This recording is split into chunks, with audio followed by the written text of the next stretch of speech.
Hello and welcome to this stream. Harggo and Jallenator, how do you feel after that victory? Pretty pumped actually. It was quite tense, quite tense. We started off, especially me, doing pretty poorly in the early game. We had a pretty, it wasn't unwinnable obviously, but it was pretty demoralising in the start. But then we came back sort of in the middle of the game. I think Thresh managed to land a hook onto Ziggs, and we jumped on him under turret, which I think turned the game quite honestly. That point. It was a pretty crazy game. I'm surprised that we won it, to be honest, but woo. So. Yeah. We really pulled together. I've got to be honest, near the start of that game, it was not looking good for your team. And obviously, as the North supporter, I was sort of praying to the heavens that it would turn around. And it did. It did turn around in the end. I'm just going to turn Harggo up slightly so that everyone can hear you properly. So you said that sort of tower dive, you felt like that turned the game around. Was there any points, like what kind of? There was a team fight. I'm trying to think I can't remember what kind of time it was, but there was one sort of decisive team fight where it had all been sort of really even. Like you started off quite behind, and then in the middle you were very, very close, and then there was that one team fight, and you just kind of went. I think it was 4-for-1, and from that point on, it was like, yes, we've got this. I mean, I think, yeah, it was really the morale that kicked in there. I was thinking about this actually during the game because I was like, I'm gonna have to be interviewed now. Jesus Christ. But no. It was really a morale boost. Like as soon as we hit that win on the team fight, we just clicked, and we were just like, right, we're doing this.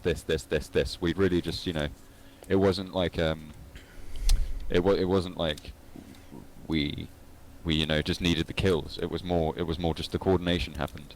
Also, we had some pretty good plays. The flash hook from yeah, that was definitely nice. Yeah, Thresh, and I made a couple of good jumps, and we had some pretty on point KO ults going down, so that was pretty good actually. I really enjoyed it. We won.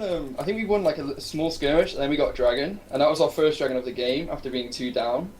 And like just before our support tips or tricks had just had said, oh, they got 2 dragons and 6 turrets or something, and that was like I think that was the first turning point.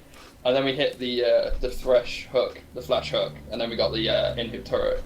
And then from there, I think we lost the Baron after that, which was. Oh yeah! Oh god, I'm so embarrassed. I said, oh god, the drinking game now. He's gonna have to have the 3 drinks. But yeah, yeah, that Baron steal from Ziggs was a bit of a low point in that game. I nearly cried. So there was one part in particular that I want to talk about. There was an engage that you did, and it was just after the Baron steal actually. The Southern team had Baron buff on them. And you were sort of defending your middle inhibitor tower, and they were trying to push. And like about 5 seconds after the Baron buff timed out, you went for the engage. Was that planned or was that luck? Yeah, it was planned. I was like, right, I've got 20 seconds left on my passive, and we were like, right, okay, we'll wait for that. And then I think it was Chris or Harggo who pointed out, their Baron buff's nearly down. And so I was like, it was about 10 seconds after my passive came back up.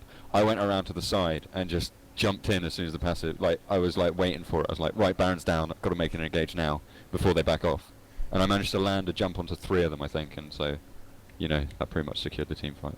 Yeah, no, that was planned. I mean, Jallenator was a bit keen. I think I was screaming at him, saying, not now, wait, give it a bit of time. But yeah, and then I think we got 4 kills from that, so that was pretty cool. Anyway.